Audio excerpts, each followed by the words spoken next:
Thank you for listening to Ingram Law. As always, we appreciate you being a guest. Our website is joeingramlaw.com. Again, joeingramlaw.com. Our phone number is 205 335 2640. Again, our phone number is 205 335 2640. Our topic tonight is how to terminate alimony. For all of you ex-husbands out there that are paying money to your ex-spouse. Generally speaking, there are two types of alimony. There is alimony in gross, and there is periodic alimony. Alimony in gross is an amount given in a divorce settlement at the end of the divorce. Periodic alimony is given for a period of time, but generally ends if your ex-spouse remarries, cohabitates with another person, or they die. To prove that your ex-spouse is cohabitating, meaning living with someone else and not actually married, is sort of like your ex-spouse having their cake and their ice cream at the same time. So the code section that relates to the termination of alimony for you out there, if you're listening, is code section 30-2-55. Termination of alimony upon remarriage or cohabitation with a member of the opposite sex. And this is what the black letter law says. Any decree of divorce providing for periodic payments of alimony shall be modified by the court to provide for the termination of such alimony upon petition of a party to the decree and proof that the spouse receiving such alimony has remarried or that such spouse is living openly or cohabitating with a member of the opposite sex. So that's the black letter law. In just a minute, we're going to bring on a former client of my firm that we represented, and we successfully defended the petition to terminate alimony. I believe you will find this conversation to be insightful, informative, and educational. He was a wonderful client. We loved representing him, and we hope that this information will help you in your life and in your experience if you are being faced with this situation. So stand by just a minute, and we will bring Julius on the line. So stand by. Okay, so we're back. Julius, are you there? I'm here. Can you hear me? I can. Fantastic. It is so great to get to talk to you, Julius. Yeah, I'm looking forward to telling the story of my divorce and the subsequent going back to get the alimony relieved. So I appreciate you giving me an opportunity to tell my side of the story. I have no problem with it. You're one of my favorite clients. You know how I love you.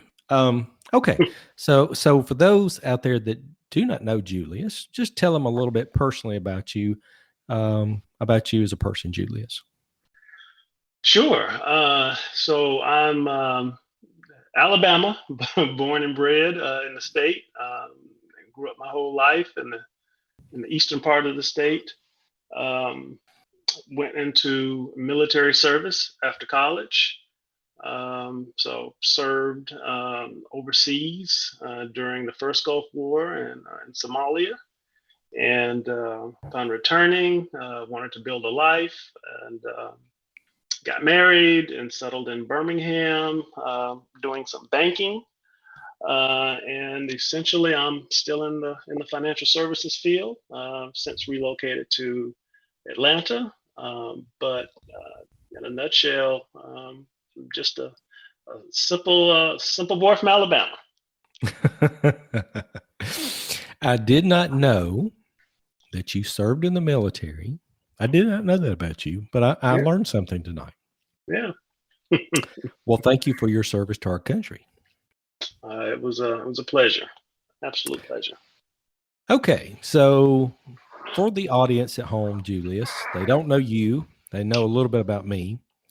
So take us back. Was it 2017? The divorce actually occurred in 2015, and I subsequently contacted you in early 2018 Okay. about the situation involving the alimony. Okay. So let's start there. 2018, you called me and you were adamant, and just bring our listener up to speed on how we got you some relief in your case. Sure. So when I was divorced, it was, of course, in the state of Alabama, um, and the morality clause was in effect. I actually followed it to the letter. Um, I had two minor children, so I made sure that my minor children were not in the presence of anyone not related by blood or marriage for any overnight period. Um, but of course, I'd relocated to Atlanta. I didn't know what my ex-wife was doing, but I received a phone call from my daughter one evening, who was still in Alabama, letting me know that her mom had been cohabitating. I attempted to reach out to her, but of course, she did not want to have any conversations with me. And so I wanted to confirm with my daughter what was happening, and she actually took some photographs of clothes in the closet, things in the bathroom, things that a person would need in order to make themselves at home and comfortable. So there was definitely someone there. I then hired a private investigator to do some surveillance of her home. And once that was confirmed, I reached out to Joe. Um, I had been paying approximately, I don't know, about 700, 800 bucks a month in alimony since 2015. And so, knowing that I had told the line and she had not, of course, I was not happy. And the fact that she didn't want to actually have a conversation with me about it, um, I solicited Joe's assistance to get some legal relief. And Joe did a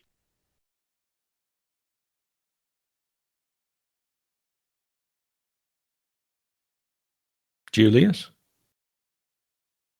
you still there? Can you hear me? I can now. You dropped off for a second. Oh, okay. Um, so upon contacting you and initiating the legal process, we set up depositions, and I know you had done a lot of legwork in issuing subpoenas to not only her but her then boyfriend, who we knew was cohabitating with her, as well as to the school system where my children were, because she had actually included him on some of the phone emergency phone list at the school. So the school was told, hey, if there's an emergency, call this guy. He's on the list. All without my knowledge or consent. And upon taking depositions, I think a lot of this came to light from her during the deposition. I think we broke for lunch and came back, and we were going to depose her then living boyfriend at the time, who also worked at the same institution with her. So they were not only involved in a relationship, but they were coworkers, which I'm sure people at their place of work didn't know. But when we returned and it was time to depose him, that's when I think Joe, their councilman, had reached out to you because we never got a chance to get him under oath. I think they were ready to negotiate based upon all the information from the subpoenas and the information that came out when we deposed my ex-wife. That they realized if we put this guy on, that we're in trouble. And so they didn't want him to take the stand because Joe had done such a great job in deposing my ex-wife and gathering the information and the documents necessary to prove my case. And so at the end of the day, there were some negotiations during the depositions between counsel, and they came back to me and said, look, she'll drop the alimony and the morality clause. Of course, I wanted to do a little bit something for my children, so I did increase just a small amount what I was doing in child support. But yes, the alimony, which was a lifetime sentence for me, came to an end. And so I was eternally grateful for Joe and the excellent representation he provided to me. And like I said, from 2015 to 2018, I had been paying that monthly alimony, and to have it ended was, a great day for me. So. Yeah. I truly appreciate the kind words, Julius. You know how I feel about you. You're a great man.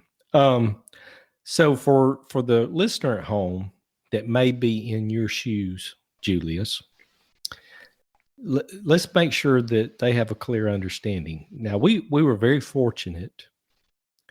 I believe from the time we filed your petition and took depositions, it was probably less than 4 or 5 months. Does that sound fair? Yeah, that sounds pretty fair. Yep. Because you had done the legwork with the investigator on getting the physical evidence and your daughter. Mm-hmm. And then I had to issue some subpoenas to the school about school attendance records and having the boyfriend on as a emergency contact, which really infuriated me. And I believe it did you as well. Absolutely. And then we did some what we call paper discovery, questions under oath. And then we arranged to take her deposition in Tuscaloosa. Mm-hmm. Correct. And I believe, Julius, that deposition took place either in June or July of 18. Is that right? That sounds right. Yeah. It was definitely during the summer. If it wasn't in July, it was definitely toward the end of June. So yeah, definitely in Tuscaloosa during the heat. And you know why I remember that? We were in this conference room, Julius, and it was so hot in there, the air conditioner was not running. I had to take my suit coat off because I had broke out into a sweat in that conference room. And your ex-wife, she could not formulate an answer to any of the questions. That's true. I felt really good watching her being deposed by you. Knowing that we had what I felt was substantial information and documentation, she still never wanted to have that conversation with me to discuss what was happening. She always denied it, even though we had the information. And even if I remember, tried to turn it around and say, well, you're doing the same thing, of which I wasn't, and she had no proof. But she put that allegation out there, which, at the end of the day, she had nothing to stand on with that. Right.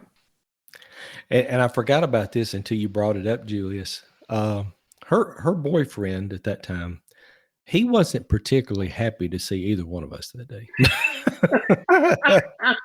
I don't think he was happy, because I remember you telling me when he was served with the subpoena that it was at his home in Tuscaloosa, and I don't think he wanted to stop for the process server. I think he knew what was happening, but decided he was not going to stop. He wasn't going to take it. And I remember he didn't want to go down without a fight in terms of being served.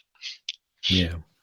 So, as I understand this, for the listener at home, you were paying how much in alimony? I think it was $700 a month. 700. Yes. So that's $8,400 a year. Mm-hmm.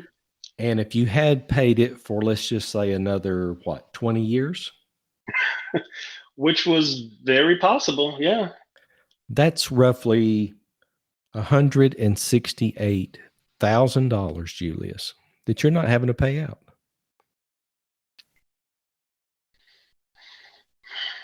Yeah, that's real money, Julius. That is real money, because I was paying it every month for 3 years. So you're absolutely correct. That's relief. That is real money, and it's real relief.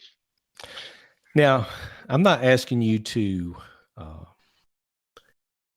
I'm not asking for personal gratitude here, because I know how you feel towards me. You've been so appreciative, and I appreciate it. Mm-hmm. Just share with the audience, in your experience, and good, bad, or indifferent, do you feel like me and my practice serves you well, that you got what you paid for? Do you feel like you got a good service from Ingram Law? I will say that I feel as though the representation I received from England Law was exceptional. And I can base that on my initial divorce proceedings were pretty rough in that she got everything. And you hear guys hear horror stories all the time about divorces and how they can leave guys. And I was probably one of those people. When she got the house and the kids and the car and the alimony and the child support.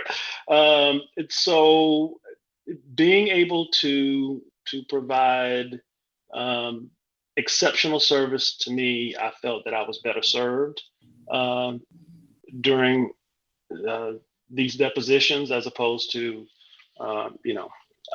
everyone's not created equal, but the initial counsel I had, obviously, I don't think was as well prepared or as invested in my case as Joe was. So yeah, absolutely. I've got 2 instances to compare: my initial divorce and then going back with the alimony. And the representation I received from Joe was light years ahead of the representation.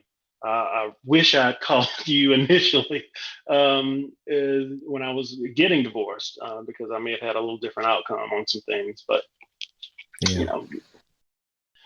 absolutely. Well, thank you so much.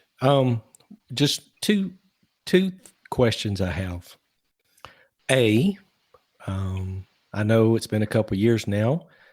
How are your children doing? Wow, that's a great question. My children are doing great. My daughter is no longer a minor. She's actually a sophomore in college here in Atlanta, so she's doing extremely well. My son, who is still with his mother, they're in South Carolina now, and he's doing very well. Looking forward to spending some time with him in the upcoming Christmas holiday season. But yeah, the kids are doing well. So thank you for asking. Well, it's important because, they're the real issue in all of this, the kids. Mm-hmm. So the other question, just personal to share with the audience, because it's Christmas time. What you got planned for the holidays, Julius? Actually, I don't have any plans. I'll spent some quality time with my son. Actually, I had lunch with my daughter earlier today because she's in Atlanta with me, and we'll just do some father-son things. Just kind of hang out in Atlanta and hopefully eat some good food and rest and relax and just enjoy being around family. So no real plans, just kind of taking it easy. Well, that's all that matters. Family is all that matters. Absolutely. Okay. Well, Julius, I want to personally thank you. You have been so kind with your time tonight. I know you're a very busy man in the daytime. You were a wonderful client of mine. It was such a privilege to represent you and to help you. And I hope that we continue our friendship in the future, and I know that we will. But I want to thank you for your time tonight, Julius.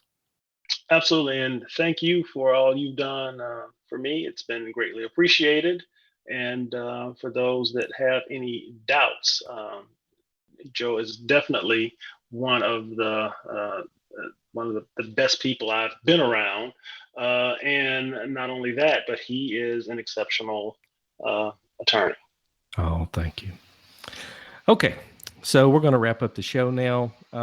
So if any of you are out there are husbands and you may have an alimony issue, please feel free to contact us either at joeingramlaw.com. Again, joeingramlaw.com. Our phone number is 205-335-2640, 205-335-2640.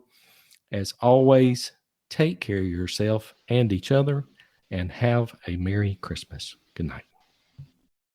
No representation is made that the quality of the legal services to be performed is greater than the quality of legal services performed by other lawyers.